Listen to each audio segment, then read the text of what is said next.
In today's video, I'm going to teach you how to autofill a database with dates in Notion. This tutorial is designed to help you quickly and efficiently populate your Notion database with a range of dates, which can be especially useful for planning projects or tracking timelines. Let's get started, and keep in mind, this process should only take about 5 minutes. First, open up Notion. You can do this by simply navigating to your Notion workspace in your preferred web browser or app.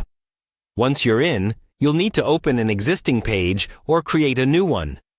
This is where your table database will reside, so make sure it fits nicely into your current project or workflow.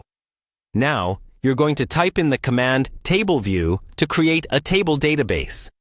This will allow you to structure your data in a way that's easy to manage and interact with.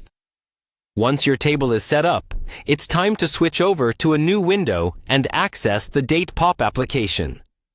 This app is key to automating the date filling process.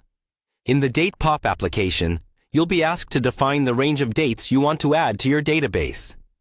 You can do this by choosing pre-filled options, or you can customize it by selecting a specific start and end date that suits your needs.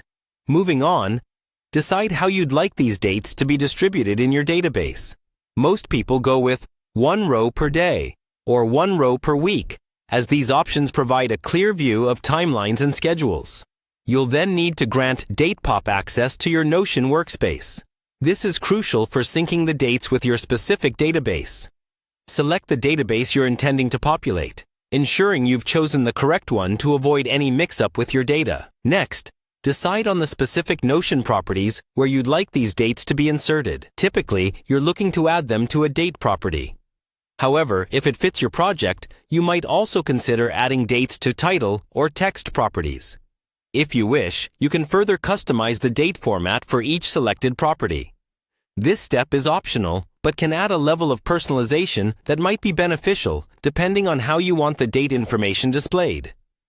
Finally, take a moment to review the summary of all your selections. Make sure everything looks all right before you proceed with populating your Notion database with the specified dates. And there you have it, a streamlined way to automate date entry into Notion in just a few simple steps. Thanks for watching, and happy organizing!